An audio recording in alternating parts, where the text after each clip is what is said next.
Hey guys, it's Autumn Rain with Beyond the Record, and today I have rising R&B star Jessica Jolia here with me today. How are you doing today, Jessica? I'm good. How are you? I'm good. I'm good. We were talking a little bit off camera, and I just want to know a little bit more about your musical background, like why you started in music. I think music has been a part of me probably since before I got here. Mhm. My dad, when my mother was carrying me, so way Mhm. before I was here, but on the way here, he would put headphones on her stomach and he would just play stuff that he loved and stuff that he thought would, inspire me and perhaps contribute to, I guess, a certain level of intelligence because he would play like classical music and he would play jazz. And the stuff that he loved was R&B and funk and probably some pop and maybe like some soft rock. But I heard lots of different things before I got here. And then my mom has like all these little stories of me being a kid and making my dolls sing to each other instead of talk. So I think Wow. probably especially because he did that while I was developing when I came out, it was like, oh, music. Okay, Mhm. let's go.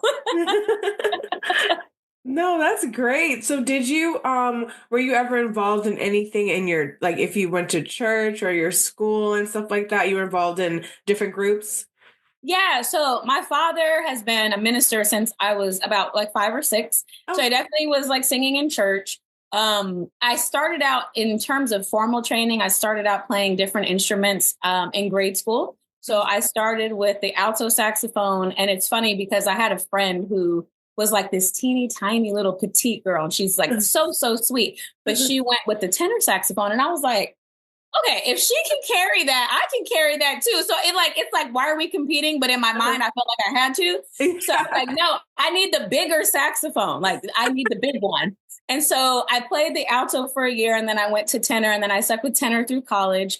And then like my junior year of high school, in addition to singing that I was doing in church already, I was in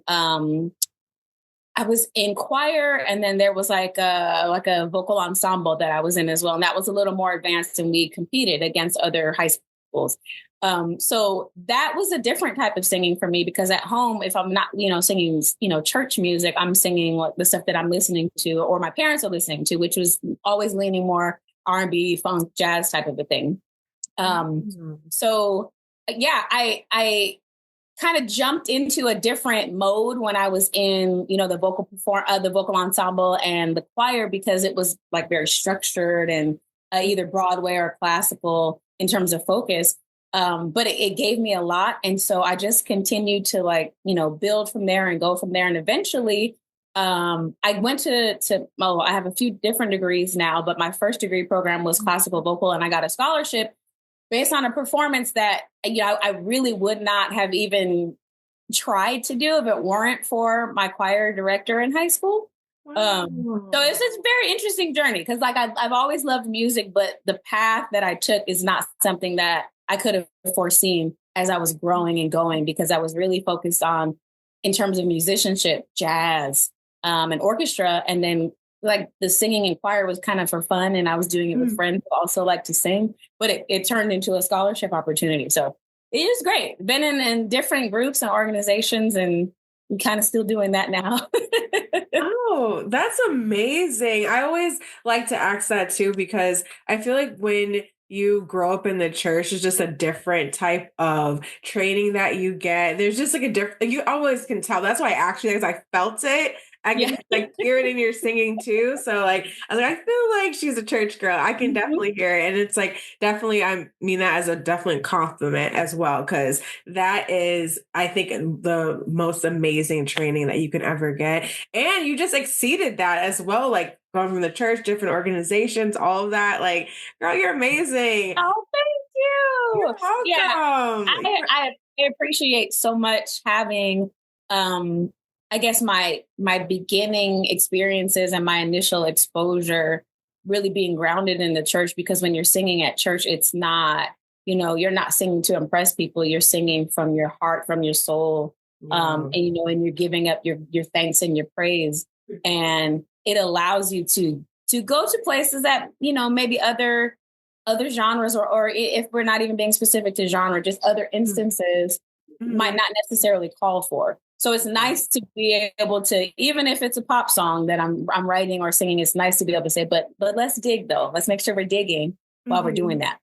Yes, yeah, and that's exact. You just exactly explained it perfectly because I think it's the heart that you feel when you are listening to people like you, and like you just can tell that you're in love with this, and this is just why you're here. This is like almost like your purpose. So, yeah, Yeah. love that. You talked a lot about, your parents growing up and like influencing you on the music that you heard growing up. So, what would you say are some of the artists they listened to, and then maybe some of the artists that you were leaning towards, like in the beginning of your career? So my mom listened to like lots of different artists and lots of different styles of music. Some of it popular on the radio, some maybe like B-sides of like albums. Um, Hmm. in terms of like, I would say probably more like pop music or like soft rock. My dad, primarily R&B and really heavy and funk, and that's where I lean the most. Oh, Um, Not that I have like tons and tons of funk records, but if you listen to the music that I've put out so far, a lot of it has a certain pulse and it's in a certain pocket. And I kind of like that bouncy rhythmic type of a feel, even if mhm. it's not, like I said, a funk record. My dad's love for Shaka Khan definitely spilled over on me. I love her, love her, love her so much. Damn, she's amazing. Um, and he listened to Parliament a lot. I Mhm. still listen to Parliament. Roger and Zapp a lot. Like Heartbreaker is probably one of my favorite songs.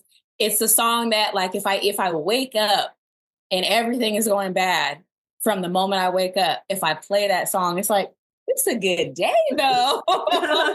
you know. So and yeah, and then I think, as I got older and I got to be more choosy, I guess, because I'm listening to what I want to listen to. I definitely listen to Stevie Wonder. I listen to Earth, Wind and Fire. I listen to Whitney Houston. My parents both loved and love her still. Janet, because she's so fun and spunky. Yeah. Michael Jackson, the epitome of so many epitomes. Yes.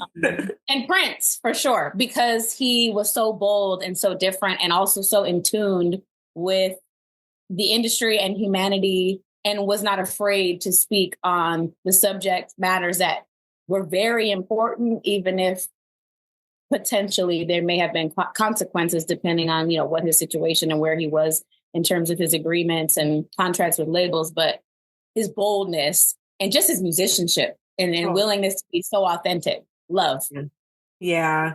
Oh my God. You named like all the classics. Those are people that I grew up listening to too. So it felt good. Like hearing that, it's just like our parents just had really, really good music. But I also think that, for the next generation too, and us, it's just like we have such great people to look up to. And then now we can create our own lane and just like have our own brand of it. So yes, love Yes. that. So, from your own discography, what are about three songs that you would tell fans to listen to get to know you a little better as an artist? I think probably the first, I would say sometimes, that was my first single and just my first like total just willingness to just, okay, let's just do this Mhm. and be me and not try to be overly conscious of like, what should I do? What are people thinking I'm going to do? What is everybody else doing? And not so much in terms of, my life at that time, because it wasn't really written from a, this is what I'm going through. It's just a perspective that I feel like many people can relate to.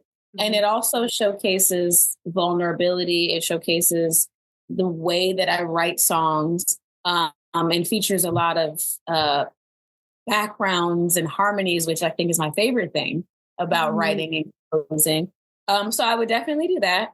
Um, Caught in the Middle is another one. Also very vulnerable. Musically, I think it's beautiful.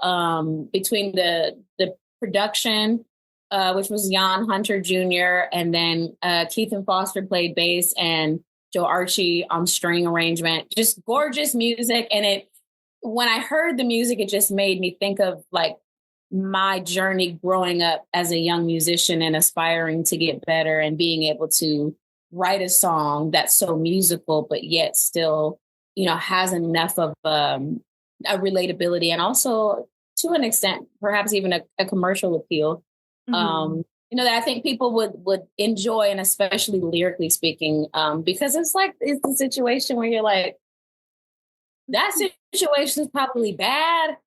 I still love him though. Mhm. That situation like could be good, but I don't really know it though. What do I do? Mhm. And Yeah, then girl. I feel like we've all been there, right? I feel like Yeah. men and women alike and Mhm. everyone between. I feel like you've Mhm. been in a situation where it's just like, I don't know what to do. Because there's pros and cons either way. Mhm. And then it would probably be a tie between Ooh La La and Mink Coat, but I think I would choose Mink Coat just because it was inspired by my grandmother, who she's passed away many years ago, but she was truly like anyone, even my parents, anyone closely related to me would tell you, like in my mind, I thought she was my best friend, like for real. Like people were like, in school, like, oh, my best friend is so good. No, my grandma's my best friend.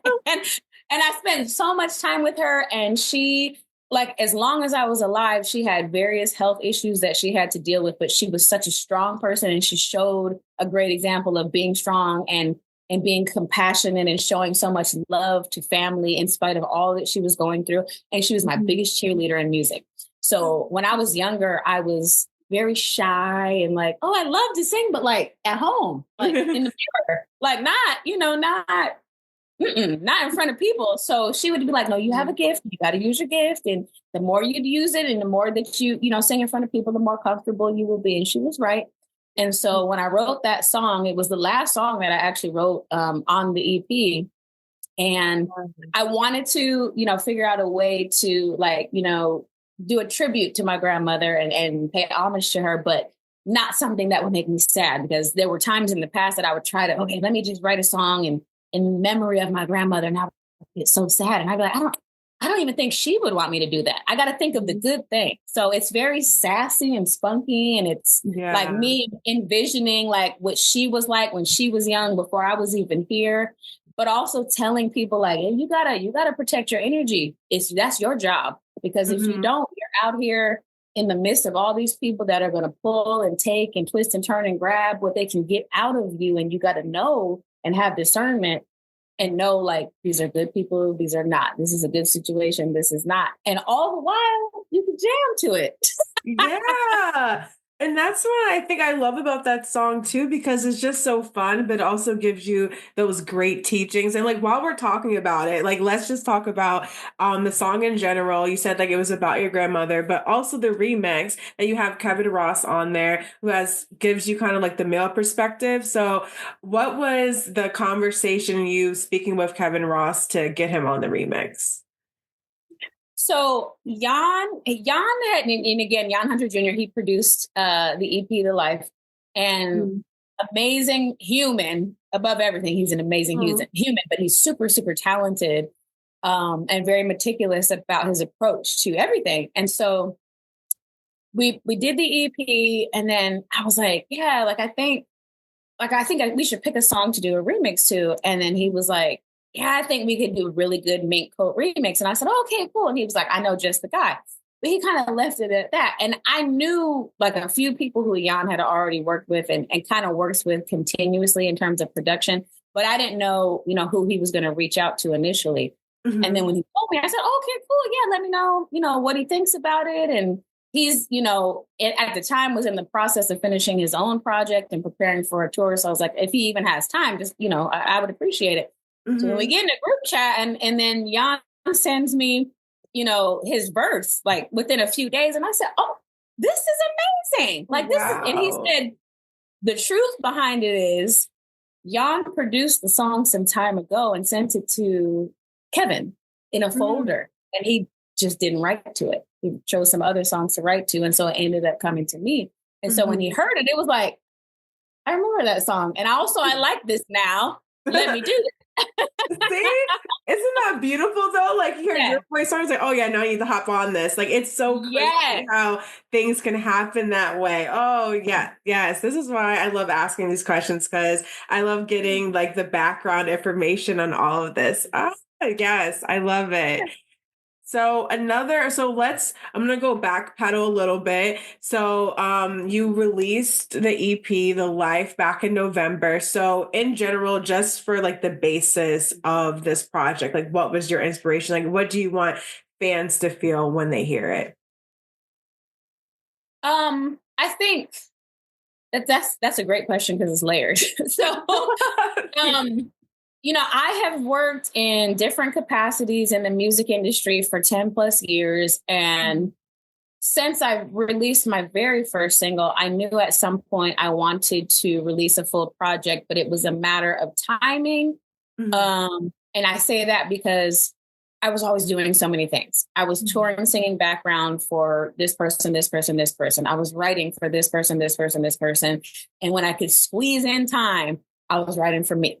Mm. Um, so it was something I always wanted to do, but I never wanted to rush to do it. And I wanted to make sure that when I did, it was a reflection of me in that moment, but also all the things that I've experienced, all the things that matter to me, all the Mhm. things that I think are important, for other people to hear from my perspective, but also feel like, oh, okay, I'm not alone in this. Mhm. I can relate to this. Yeah. So, I think what was behind it is that I always knew, I wanted to do it. I just wanted to do it the right way. And so when the opportunity presented itself, which was literally to me, it came down to connecting with the right producer musically because I wanted to work with someone who understood music um, at least at the same capacity as me, but hopefully elevated so Mhm. that I could communicate ideas and not feel like, oh, like we just do this. I just do Mhm. this, like this is all that I can do. Mhm. And so in connecting with Yaahn, which we connected literally, we still haven't met in person. We connected online.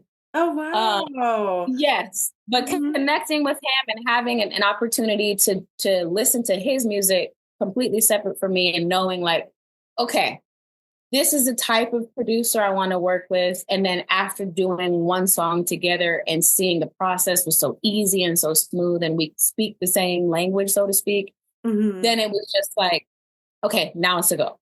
So now all of these years that I've been saying, I'm going to do it, I'm going to do it, I'm going to do it, I finally did it. I finally did it. And even though it took longer than I'm sure I initially thought it would take, it came from a place of so much more experience and a deeper understanding of not just the industry, but of myself and the impact that I want to make in music, through music, on people, whether it's locally or abroad. And I think the timing was perfect because for me, my objective, although it has developed over time, my objective has always been to make good music that makes people feel good.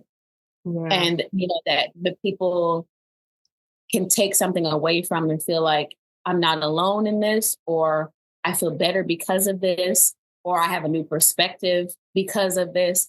I've never been the person to, oh, I just want to be an artist and I want to be famous. And to this day, like, if my music can be famous and not me, that's Mhm. cool. Mhm. If you can blow up my music and not me, that's Yeah. great. And it's not because I don't like people. It's just I like to travel to Starbucks and know that no one's gonna bombard me with questions. I like to Mhm. just be a normal walking person, navigating through life like everybody else, experiencing life like everybody else. And I'm just so glad that now I have Mhm. a project that represents like everything that I've been through, all the things that matter to me in a way that I feel like is digestible and most importantly, that people can relate to because it's like a soul to soul thing. This is from my heart. This is from my soul to yours. Mhm.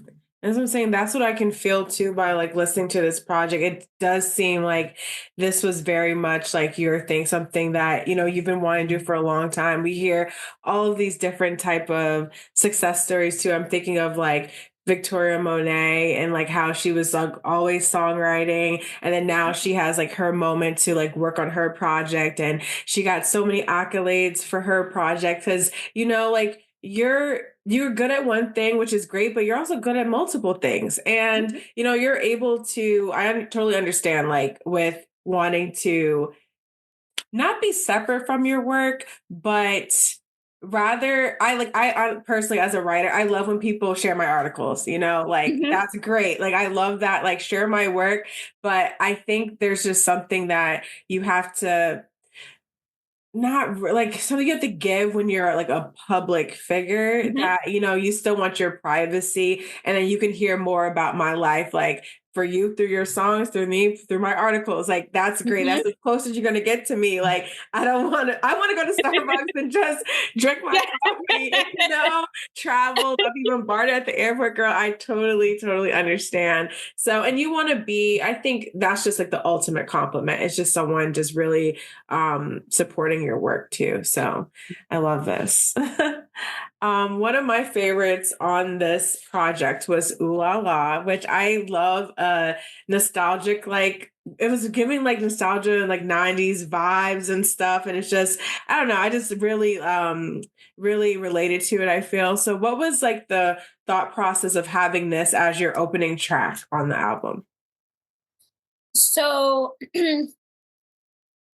I had already released it as a single. And then Mm-hmm. I was going through everything that we'd done for the project. And to me, it seemed like a great flow and progression if you're paying attention to any type of a storyline. Not that the EP is like, this is the story of what happened, Mm-hmm. but the order of the songs that we chose is kind of like, okay, this flows in a certain way. Mm-hmm. Um, I chose it for a few reasons. At the time, and probably still now, it was performing exceptionally well on TikTok, and I felt like it was a song that people were the most familiar with. Mm-hmm. Um, but because I'm the kid who loves the music her parents love, Mm-hmm. I had that same feeling that you just described, like, oh, this feels like old but kind of new, but like it's Mm-hmm. got like a retro type of a vibe. And Yeah. I just felt like it was a good introduction to me because I'm like the marriage of the old and the new. And so I Mm-hmm. want, people to feel that through the music. Although, sometimes there might be things that feel newer and some things that might feel more retro. Mm-hmm. Um, my approach is always like take everything that I know and everything I want to do and put it together. Yeah. So I felt like, for anybody who never heard anything else that I released prior to that, it was a good introduction of me in terms of the content and the subject matter, but really more importantly to me, just the feel. It's just a nice groove you can listen to any time of the year, makes you feel good. And yeah, the opening line talks about the fall. I wrote it in the summertime, but fall is my favorite season. So Yay. yeah. I just lean that way. So people like they really want to get to know like me and my art. Like it's a great place to start. And I just felt like because of that, it was the right song to choose to open the EP.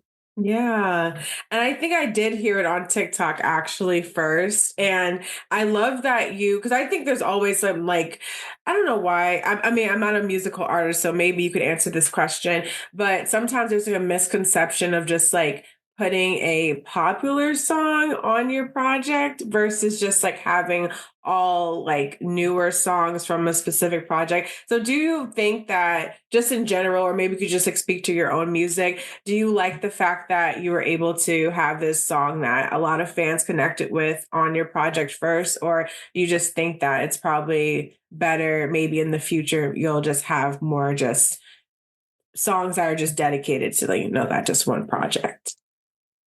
No, I think because my objective is like really to impact people in the best ways possible. When you Hmm. see what people are enjoying, then you give them that.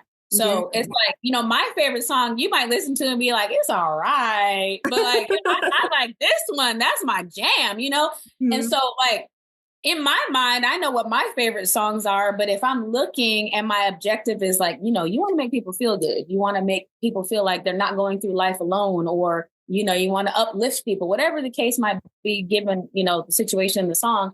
Mhm. Those are the things that I'm mindful of. So, at the point of releasing the EP, we had already released a few singles, but I saw like, no, people still like months later, they love this song. But let me Mhm. give everybody else who doesn't know that song yet that song first, because there's Mhm. a reason that they love and enjoy it. It's not Mhm. about me, because if it's about me, then yeah, then it's about what do I think is going to be the most popular, what's probably going to chart, what's going to put me in the best position for XYZ award. And awards are great, and they are the product and the result a lot of times of hard work and years and years and years of dedication, and lots of time being unseen for a long time. But Yeah. that's not my primary. That's something that if it comes, it's like, that's dope. Like on top of touching people's lives, also an award, great. But my Mhm. focus is more people focused and community focused. So it's like they love that, give them that. Yeah, I love that too because a lot of times, like, I will be listening to artists that might not be so known right now, and then they'll put Mhm. out the project, and I'm just like, dang, like, why didn't you put the song that everyone was vibing with? Because I want more people to know about you. Like, that Mhm. is just like, I feel like my job. And also, I just feel like it's just great when you can like put someone on an artist and then they're just like, wow, like this, their discography is really great. Then you start going back and back and back. But a lot of times people, unless they're really, really into music, they're not going to do that. They're going to listen to the project maybe, and then that's that. And they're missing out on so many gems from the discography because you didn't put it on the project. I just like want to scream sometimes, but then I get it. Everyone has their own like artistic process. So, Yeah. what am I Well, to I think say? too, just quickly, Yeah. because that's really important that you mentioned. I think a lot of it too sometimes is just that you kind of feel pressured to Mm, just put out something new, depending on what your objectives are, right? So, like when you're looking at like pitching to DSPs or pitching to radio, mhm, it's a risk and a gamble sometimes to put something on your new EP that you put out last year. Because it's like, mhm. technically, that's not new. But me, I'm always thinking like, but it's new to everybody who never heard it before. And if this many Right. people love it now, imagine how many more people might enjoy it. Don't discount it and just say, oh, well, that was the single that I put out last year. I can't put it on the new project. Why? So I don't follow those rules. I just think of people first and say, Yeah. they liked it then, more people might like it now. Yeah, exactly, exactly. And I think that's like a smart thing. I know there's always some type of like rules that like artists have to follow as well. And rules suck. And I feel like the best, like we were talking about Prince earlier too, about how he was just a rule breaker, very bold and everything. And I felt like when you are someone, especially an artist can use your platform to do something like that. And also do it with how you move through the industry. It just says a lot to the people that are listening to you. And I don't think sometimes people actually realize that because we're watching too. We're just like, wow, that person did that, this and that. Like they streamrolled a whole different, this is how other artists are now copying off of like their trajectory. So it's cool to be just like a tastemaker in that as well. Mhm. Yeah. I want to talk about your last track too. Okay. So the title track, right? Who are these cute little kids that are on this track? I was like, and who are they? And like, why did you decide to have them on this song? This song is just so, so uplifting. And it's like the title track, as you guys know. So it's called The Life. So check it out. So that is actually featuring my nephew and my two nieces, Leo, Zoe, and Sarai. Um, for a while, it was just Leo, and I would have him do a few things here and there on singles that I released. But when I finally was like, okay, this is going to be the project, this is what it's going to look like, this is what it's going to feel like, I knew, I didn't know which song, but I knew like they have to be a part of it because I'm trying to, in the midst of all of these other objectives, also give people the opportunity to know me a little more intimately. And Mm-hmm. putting them on that song for me was showing people I love my family. I love, love, love my family. I love children, but I also love, love, love my family. Yeah. So Leo he's almost 6. He had already had experience on other songs when he was like 2. I would just he just get on, just sit right here, just do whatever. I'll let him do whatever. And then I would use what I could use. Mm-hmm. Zoe, she was younger, so she's not even 3 yet. And Sarai, she's not even 2. So it was interesting. It was a different experience with each one of them because Leo was like, "Oh, I know this. I bet. Okay, give me the microphone. I'm ready." Okay, Leo. I would just sing it to him and say, "Okay, now sing that." He was great. Zoe was kind of like a little shy, but she listens to my music with her brother. So she's like, "Okay, this is Auntie JJ. I'm singing for Auntie JJ." And then Sarai was just like, "I'm not here for this." Like she was not here for it. She was like, "Where's the snacks? Like what are we doing? Like, I didn't sign up for this. Where's my check?" So my sister Gina, she finally was like, "Okay, put her on my lap and I'm going to tickle her and you just hit record when you need her to do something." And I was like, "Okay, great. So let's go." And so I got her a little laugh at the end and it was perfect. But yeah, I wanted them to be a part of it because I'm thinking about the songs that, made a difference in my life and also things that stood out to me in terms of the music I was listening to as I was growing up. And I remember Stevie Wonder having like, "Oh, look, his daughter's crying on the record. That's so cute." And she's laughing. And, just so I wanted to have something of my own that when they are older, they can listen to and look back on and say, "Oh, well, I remember," and maybe they won't. And probably the littlest ones won't. But it's like, wow, like, that's something that I got to do with my aunt and they'll be here long after me. So I wanted something that, reflected my love for my family and also give something to people who can relate on that level. Like family is really important to me. And like you said, uplifting, put out a song that has an uplifting message. We're in interesting times and, I don't get into politics much on these platforms because people, about that. But I just say, we're in interesting times and everybody across the board is trying to find the best way to navigate all of these different things. And I wanted to just give us a song that was like, you know what? It's still good. It's still good. And, give people a reason to just have a reminder, I guess, to just remember to have gratitude wherever you're at in your life. And even if you're not where you want to be, just to kind of give you an opportunity to reflect like, yeah, it's been tough, but isn't everything worth having tough sometimes, Yeah. That's a word. Yeah. That is a word. That is so, so true. And I agree with you. We are in some trying times. Eggs are $10. Like, it's crazy. Okay. We are going through it. But I like to think that there are going to be so many brighter days like on the other side that we're going to get through all of this craziness seriously.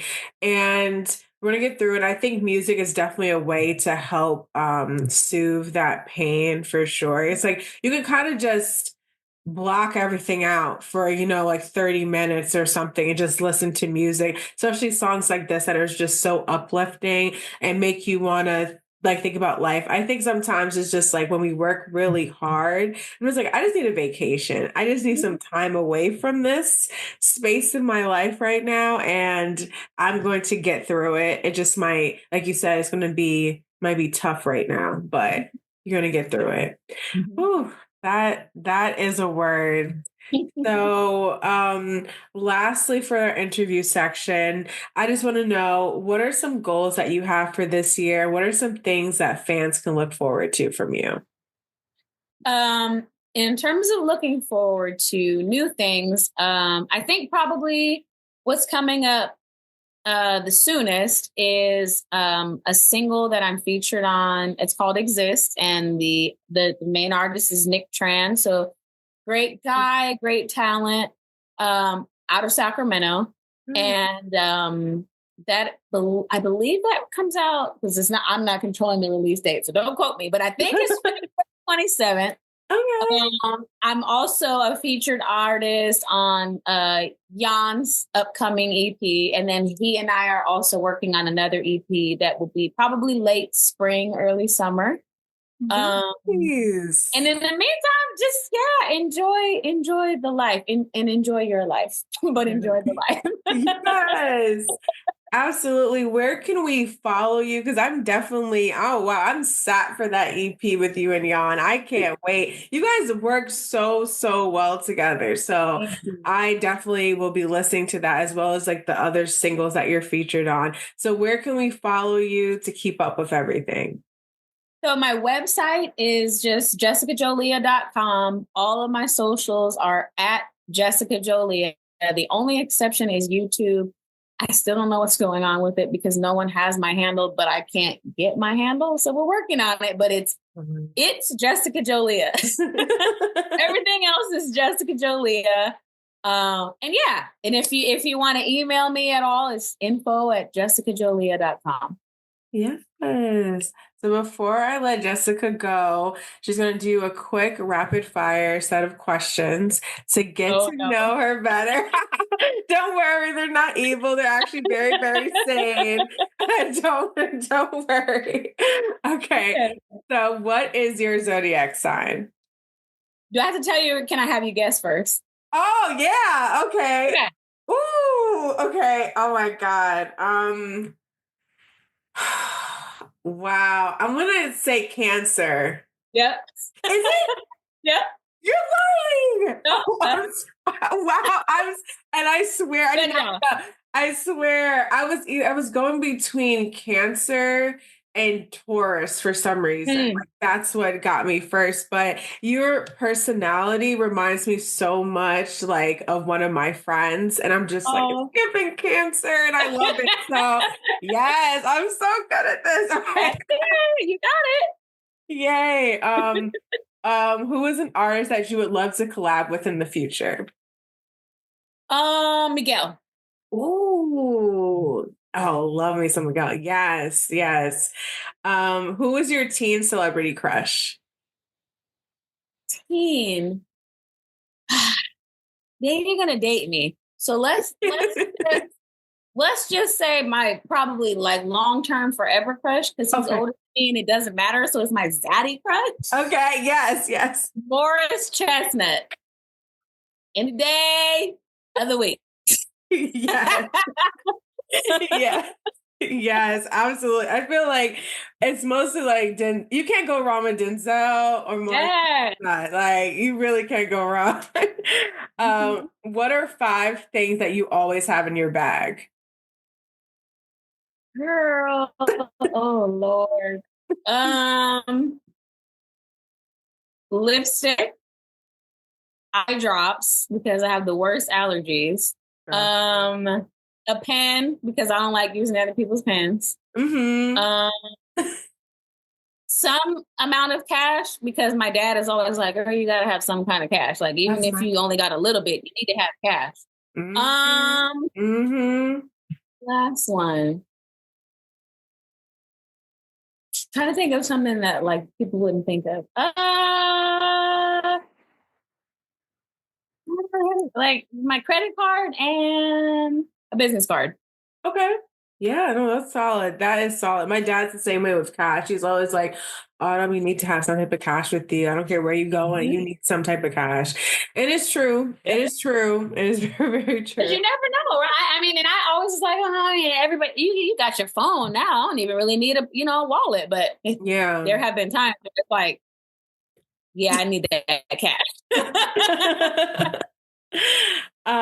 What is an album that you'd love to listen to again for the first time? Oh, um, mm,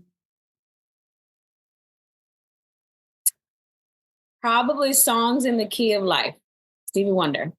Oh yeah, classic, classic.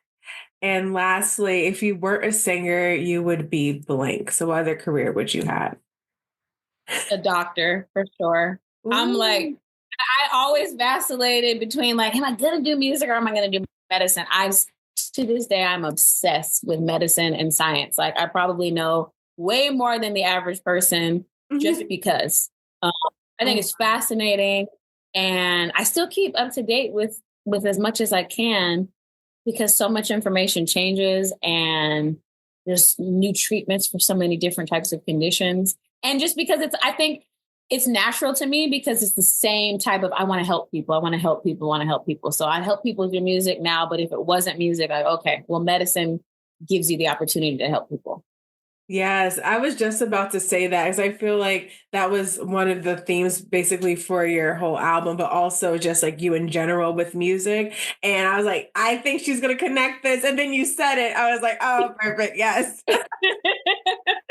I love that. It was so, so nice speaking with you today, Jessica. You too. Thank you for having me. I really appreciate you. Of course, anytime. And I cannot wait for your new singles as well as that EP. I'll be hounding you for it, girl. So I'll I'll make be sure I give it to you first. yes, please. Honestly, yes. Thank you. Yes, I of would love course. that. I would love that.